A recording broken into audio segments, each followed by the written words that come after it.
போலி கிறிஸ்தவ விசுவாசிகள், போலி கிறிஸ்தவ ஊழியர்கள் இவர்களுடைய அடையாளங்கள் என்ன அப்படிங்கிற கேள்விக்கு நான் நிறைய பதில் கொடுத்துருக்கிறேன். போலி கிறிஸ்தவ ஊழியர்களுடைய அடையாளம் என்ன, போலி கிறிஸ்தவ விசுவாசிகளுடைய அடையாளம் என்ன, இவைகளை குறித்து மிக தெளிவாக ஏராளம் பேசியிருக்கிறேன். இப்பொழுது போலி கிறிஸ்தவ விசுவாசிகளுக்குள் காணப்படுகிற பல அடையாளங்களுக்குள் ஒரு அடையாளத்தை உங்களுக்கு சொல்ல விரும்புகிறேன். போலி கிறிஸ்தவ ஊழியர்களை காணப்படுகிற பல அடையாளங்களில் ஒரு அடையாளத்தை சொல்ல விரும்புகிறேன். அது என்னவென்று சொன்னால், போலி கிறிஸ்தவ ஊழியர்களாக இருந்தாலும் சரி, போலி கிறிஸ்தவ விசுவாசிகளாக இருந்தாலும் சரி, இவர்கள் குறை சொல்வதை விரும்ப மாட்டாங்க. எந்த குறைன்னா, அவங்க வீட்டுக்குள்ளே நடக்கிற, குடும்பத்தில் நடக்கிற, அலுவலகத்தில் நடக்கிற, பள்ளிக்கூடத்தில் நடக்கிற, அயலகத்தில் நடக்கிற அந்த குறைகளே இல்லை. ஆன்மீக ரீதியாக குறை சொல்லக்கூடாது, ஊழியர்களை குறை சொல்லக்கூடாது, ஊழியங்களை குறை சொல்லக்கூடாது. அதை பாதிப்பு ஏற்படுத்துகிற ஒரு தவறை சுட்டி காட்டினாலும் சரி, பாதிப்பு ஏற்படுத்துகிற ஒரு குறைவை சுட்டி காட்டினாலும் சரி, ஐயோ இது குறை கூறுகிற ஊழியம், இது குறை கூறுகிற ஆவி, இது குறை கூறுகிற செயல், இது தேவனுக்கு பிரியமில்லாது, நீங்கள் குறை கூறக்கூடாது, நீங்கள் சத்தியத்தை மட்டும் சொல்லுங்கள் அப்படிம்பாங்க. இந்த போலி கிறிஸ்தவ விசுவாசிகளுக்கு ஆவிக்குரிய ரீதியில் சில விஷயங்களில் நம்ம குறைகளை சொல்லும் பொழுது அவர்களால் அதை ஏற்றுக்கொள்ளவே முடியாது. அவ்விதமாகவே போலி கிறிஸ்தவ ஊழியர்களும் அவர்களுடைய சித்தாந்தம் அதுதான். யாரையும் குறை சொல்லக்கூடாது, குறை சொன்னால் அது சாபமானது, குறை சொன்னால் அதனுடைய சாபமான விளைவுகளை சந்திக்க நேரிடும், எந்த ஊழியரையும் ஊழியத்தையும் எந்த போதனையும் குறை சொல்லவே கூடாது, இதெல்லாம் நம்ம வேலையே கிடையாது அப்படி சொல்லுவாங்க. ஆனால் ஒரு உண்மையை புரிந்து கொள்ள வேண்டும். இது என்ன அடையாளம் என்றால் போலி கிறிஸ்தவ அடையாளம். போலி கிறிஸ்தவ ஊழியர்கள் ஏன் குறை சொல்லக்கூடாது அப்படி சொல்கிறாங்கன்னா, இந்த குறை சொல்லுகிறத பின்பற்றினா இவர்களுடைய குறைகள் வெளியே தெரிய ஆரம்பிக்கும். அதுபோல் போலி கிறிஸ்தவ விசுவாசிகள் ஏன் குறை சொல்லக்கூடாது விரும்புகிறாங்கன்னா, அதனால் இவங்களுடைய உண்மைகளும் வெளியே வரும். அது மட்டுமல்ல, போலி கிறிஸ்தவத்தில் எப்போவுமே பார்த்திங்கன்னா அந்த போலித்தனத்தை நம்பி பழகிட்டதுனால அவங்க உண்மையை சொல்கிறவங்கள அதை ஏற்றுக்க முடியாது. அதாவது குறை சொல்கிறதுன்னு சொல்கிறவங்கள நாம் குறை சொல்லுகிற ஒரு பழக்கம் இருக்குது. நிறைய பேர் பார்த்திங்கன்னா எந்த ஒன்றுலேயும் நல்லது இருந்தாலும் அந்த குறை ஏதாவது இருக்கான்னு தேடி பிடிச்சி கண்டுபிடிச்சி பேசுவான். இது குறை சொல்கிறது. உதாரணமாக ஒரு சாப்பாடு செஞ்சு வச்சுருக்கிறோம், கொஞ்சம் டேஸ்ட் கம்மி, கொஞ்சம் உப்பு புளி கம்மி, இதை பெரிய விஷயமாக பேசினா அது குறை சொல்கிறது. ஆனால் ஒரு சாப்பாட்டில் உடல் ஆரோக்கியத்தை கெடுக்கிற, வியாதியை உருவாக்குற அந்த விதமான ஒரு கண்டென்ட்ஸ் உள்ளே போயிருக்குன்னா அதை சொல்கிறது குறை சொல்கிறது இல்லை, அது ஆக்கப்பூர்வமாக ஒரு குறையை சுட்டி காட்டுறது.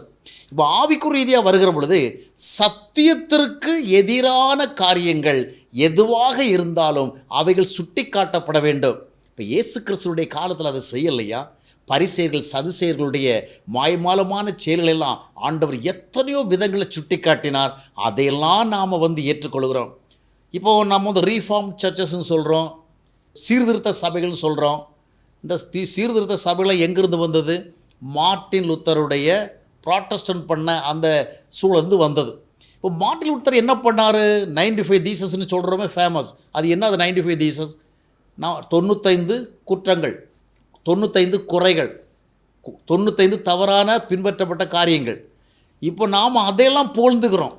ஆனால் இன்றைய சூழல்களில், இன்றைய ஆவிக்குரிய சூழலை இது தவறாக இருக்குது, இது குற்றமாக இருக்குது அப்படி சுட்டி காட்டினா அதை எதிர்க்கிறோன்னா காரியம் என்னென்னா, நமக்குள் சத்தியம் இல்லை. நன்றாக கவனிங்கள். சத்தியத்துக்கு எதிரானவைகள், சத்தியத்துக்கு எதிரான ஆராதனை முறை, சத்தியத்திற்கு எதிரான காணிக்கை முறை, சத்தியத்திற்கு எதிரான வாழ்க்கை முறை, சத்தியத்திற்கு எதிரான உபதேசம், இந்த மாதிரி சத்தியம் ஆண்டவருக்கு முன்பாக ரொம்ப விசேஷமானது. ஏன்னா சத்தியம் தான் விடுதலை செய்யுது, சத்தியம் தான் வெளிச்சம். அந்த சத்தியத்திற்கு முரண்பாடாக, வேத வார்த்தை முரண்பாடாக இருக்கிற காரியங்கள் அநேகரை பாதிக்கும், அநேகருடைய ஆவிக்குரிய வாழ்விற்கு பெரிய சேதங்களை ஏற்படுத்தும். அதனால் அவைகளை நம்ம சுட்டி காட்டணும். இது உண்மையுள்ள ஊழியக்காரனுடைய வேலை. இதை செய்யக்கூடாதுன்னு சொல்கிறதுடைய காரணம் தெரியுமா? அவர்களுக்குள்ளே போலி கிறிஸ்தவ ஆவி இருக்கிறது, அந்த ஊழியர்களுக்குள்ளே போலி கிறிஸ்தவ ஆவி இருக்கிறது. இப்போ சிலர் சொல்லுகிற காரியம் என்னன்னு சொன்னால், சரிதான் பிரதர், குறைதான், தவறு தான். யார்கிட்ட தான் குறை இல்லை? எந்த சபையில் குறை இல்லை, எந்த ஊழியர்கிட்ட குறை இல்லை, எந்த ஊழியத்தில் குறை இல்லை, அதெல்லாம் பார்க்கக்கூடாது. கர்த்தர் பார்த்துக்குவார். நாம் ஜெபம் பண்ணணும், அவ்வளோதான். நாம் அந்த குறையெல்லாம் பார்க்கக்கூடாது. பாருங்கள், ஒரு சத்தியத்திற்காகத்தான் நம்ம ஆண்டவரிடத்தில் வந்தோம், ஒரு வெளிச்சத்துக்கு தானே வந்தோம். அப்போ அந்த சத்தியத்துக்கு புறம்பான காரியங்களாக இருக்கும் பொழுது அவைகளை குறித்து கண்டுகொள்ளாமல் போனால் நமக்குள்ளே சத்தியம் இருக்கிறதா? யாருக்கிட்ட தான் குறை இல்லை, யாருக்கிட்ட தவறு இல்லை அப்படி சொல்கிறோம். இப்போ பார்த்தீங்கன்னா ஒரு ஊரில் ஒருத்தன் திருடுறதை கண்டுபிடிக்கிறாங்க. உடனே ஒருத்தர் வந்து சொல்கிறாரு, என்னங்க எந்த ஊரில் தான் திருடலை, இதெல்லாம் ஒரு பெரிய மேட்டராக எடுத்துங்க அப்படின்னு சொன்னால் இப்போ நீங்கள் ஒத்துக்குவீங்களா? எல்லா ஊரில் தான் திருட்டு நடக்குது, எந்த ஊரில் தான் திருடலை, ஒத்துக்குவீங்களா? இப்போ ஒருத்தன் அடிக்கிறான், ஏப்பா இந்த மாதிரி அடிக்கிறான்னு கேட்குறோம். உடனே ஒருத்தர் சொல்கிறாரு, எந்த ஊரில் தான் யாரும் அடிக்கலை, எல்லா ஊர்லேயும் அடிக்கிறாங்க, அதெல்லாம் நீங்கள் பெருசாக எடுத்துக்காதீங்க. ஒருத்தனை கொலை செய்கிறான், கொலை செஞ்ச உடனே அதை ஒரு தப்புன்னு ஒருத்தர் சொன்னால், ஏங்க இவர் மட்டும் தான் உலகத்துலேயே முதல் முறையாக கொலை செய்கிறாரா?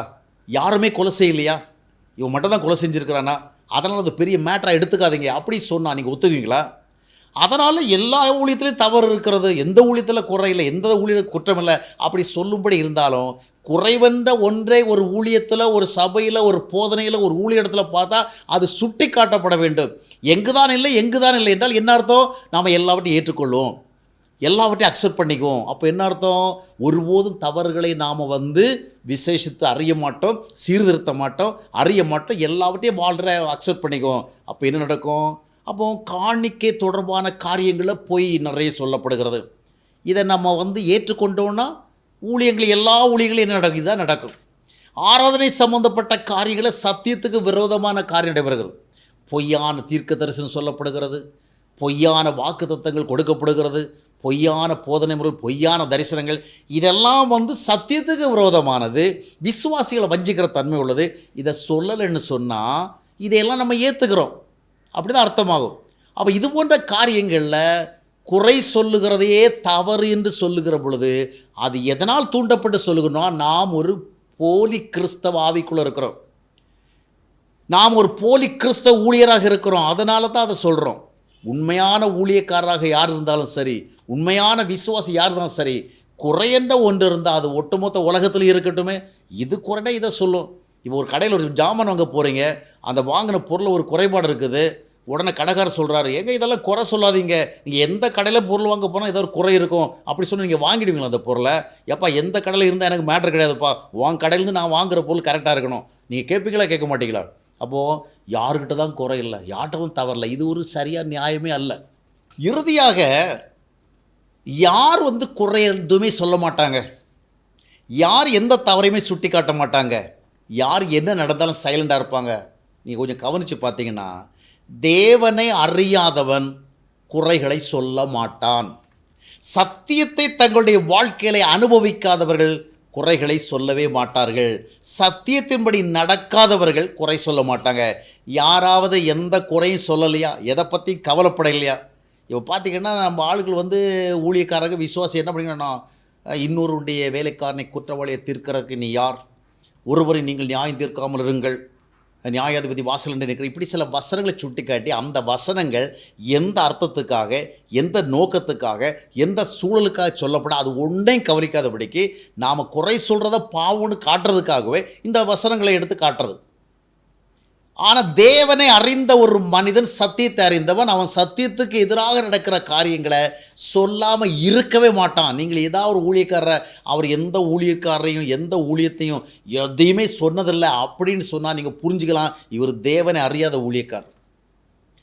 ஏதாவது ஒரு ஊழியக்காரர், ஏதாவது ஒரு விசுவாசி எந்த ஒரு ஊழியத்தவரையும் எந்த ஒரு ஊழியருடைய தவறையும் சொன்னதே கிடையாது, அதை பற்றி தப்பாக பேசுகிறது கிடையாது, எதிர்த்தும் கிடையாது அப்படி சொன்னால் இவர் சத்தியத்தை அறியாத ஊழியக்காரர், சத்தியத்தை அறியாத விசுவாசி என்பதை நீங்கள் உறுதிப்படுத்தி கொள்ளலாம். சிலர் சொல்லுவாங்க, ஐயா இருக்கிறாங்களே, ஐயா யாருக்கு எதிராக ஒரு வார்த்தை கூட சொன்னது கிடையாது, யாரை கூட சொன்னதே கிடையாது, ஒருவருக்கு எதிராக ஒரு தப்பு கூட சொன்னது கிடையாது. ஆனால் 1000 தப்பு நடக்குது நம்ம மத்தியில், 1000 தவறு நடக்குது, 1000 குற்றம் நடக்குது, ஆனால் நம்ம ஊழியக்காரர் ஒரு தவறையும் சொன்னது கிடையாது. அப்படி என்ன அர்த்தம்?